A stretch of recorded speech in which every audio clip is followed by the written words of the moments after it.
Hey guys, welcome back to my channel. This is Charles from the channel Books on Stereo, and I'm here to bring you guys kind of a wrap up of some of the books that I just listened to.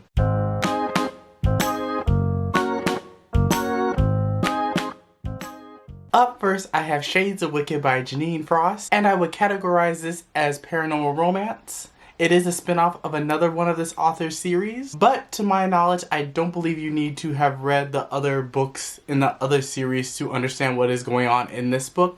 I felt like this book did a really great job of setting up the world. And in this book, we follow our two main characters, Ian and Veritas, as they go on this quest to take on the demon Dagon. And so I absolutely loved this book. I gave it a 5 out of 5 stars.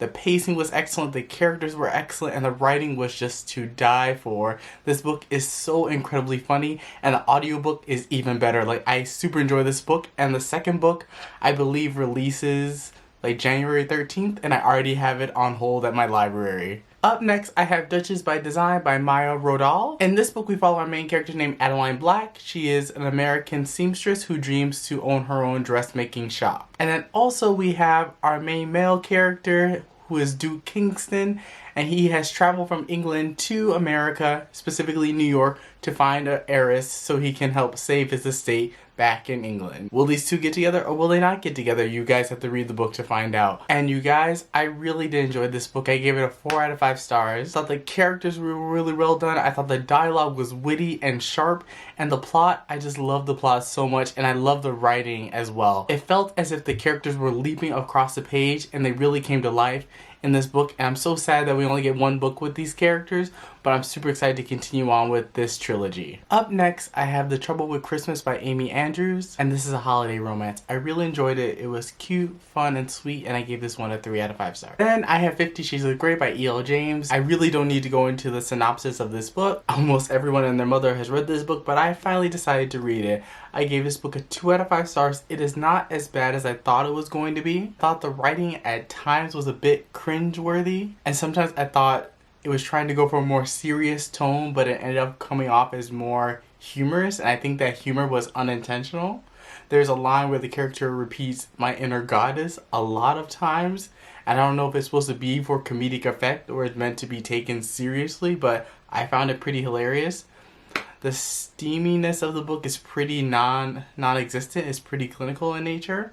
And yeah, I won't continue on with this trilogy, but I can say now that I finally read 50 Shades of Grey. So up next, I have Sorcery of Thorns by Margaret Rogerson, and this is a standalone fantasy title that is young adult, and I give this book a 4 out of 5 stars.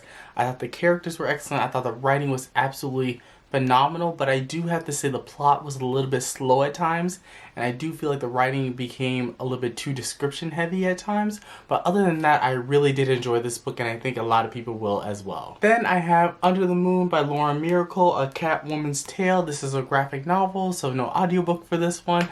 I gave this book a 3 out of 5 stars. Now, I do have to preface this. There are some trigger warnings for this book. It does feature domestic and animal abuse, so if that bothers you, do not read this, but if you are okay with those trigger content warnings, you can definitely pick up this book.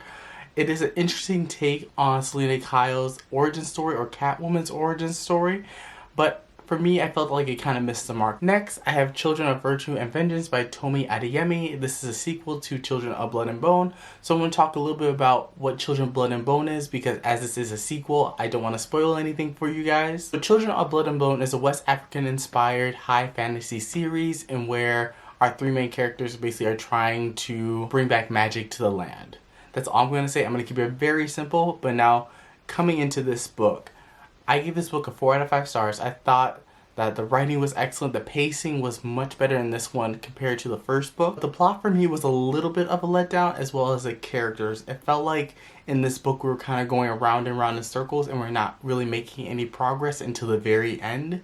So this book at times feels very repetitive, but overall I definitely did enjoy this book, and I'm super excited to see how this all ends in the third and final book. Finally, I have Supernova by Marissa Meyer. This is the conclusion to the Renegades trilogy, and the first book is Renegades, the second book is Arch Enemies, and the third book is Supernova. So a quick refresher for Renegades, it is essentially a YA superhero story, and we follow our main two characters, Nova and Adrian.